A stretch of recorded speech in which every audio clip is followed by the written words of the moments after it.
college football and NFL insider because she actually knows what happens in those private, secret meetings. Liam Cohen, probably the most shocking presser I've ever experienced in my life. It will go down as a meme for years to come. I'm going to give him a D for Duval, a D-. What the hell was that? To break the Liam Cohen and Jacksonville story, at the Celtics-Laker game with Paul Pierce on the Boston bench next to Porzingis and Tatum and Brown. So it was a wild 5-minute span inside the crypto arena or whatever. Oh my gosh. I feel like I'm stressed when I put out a tweet, but I can't imagine the pressure you guys get. Duval. I have an acronym I like to use. N for knowledge. At least we don't have to worry about him in a bar. I think the players are bored. Especially the Chiefs. Eagles not so much, because a lot of the rookies I talked to, they were like, man, this is so cool to be here, and they didn't experience the 2 years ago, right? So I think for them it's great, but the Chiefs are just like, yeah, been there, done that. Ready for these questions? Yeah, hard hitters. They're very tough. Yeah. Kansas City barbecue or Philly cheesesteak? Ooh, that's a really good question. Okay, ranch or blue cheese? Ranch. Blue cheese is disgusting. Okay, guys, we have another guest. He's got a cowboy hat on. I'm so excited.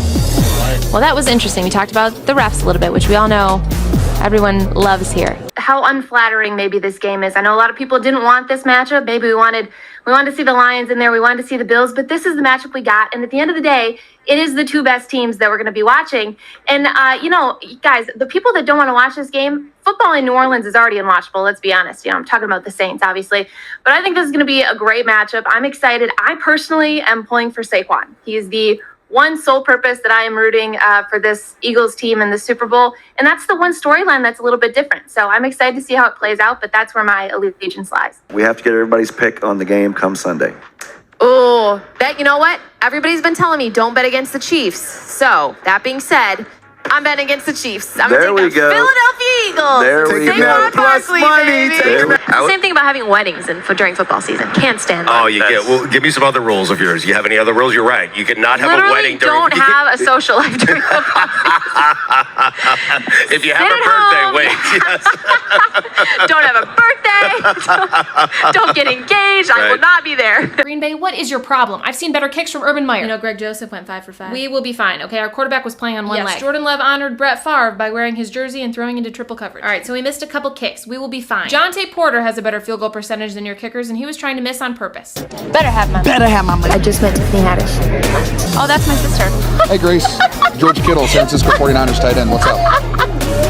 All right, you guys, there you have it. I had a blast right here on the NFL Honors red carpet with Xfinity. Thank you to all the players that stopped by and answered my questions, even though they may not have wanted to. And thank you guys for tuning in.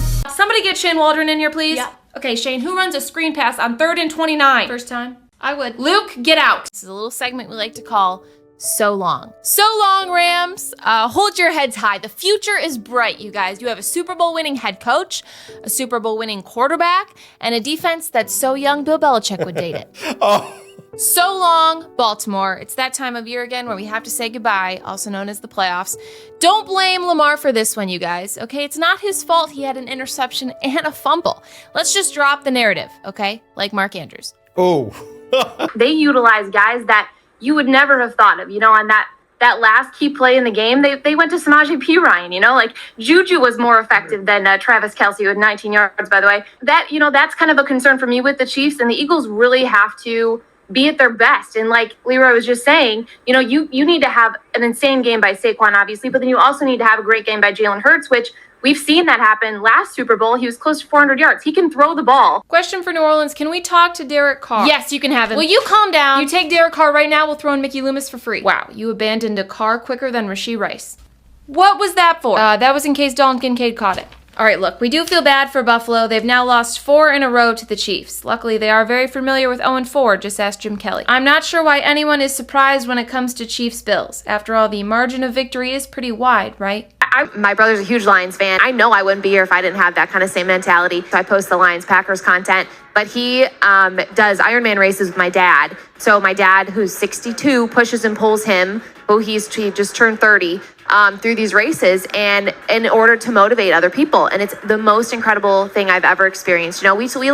We've seen numerous Super Bowls and sporting events, and I'm in shock, and I get goosebumps at the best moments in sports. But to be at an Ironman where my brother gets out, woohoo! I can't get emotional on it. Oh, Jeez. yeah. Where my brother gets out of his wheelchair and he'll walk the last mile of the race to kind of get my dad to the finish line is just the most incredible experience. And he never, and he told my parents one day, he was like, I'm going to get out and walk one of the races. And my parents never said, well, Johnny, you've taken 20 steps your whole life. There's no way you're going to be able to walk a mile. You know, how many steps are even in a mile?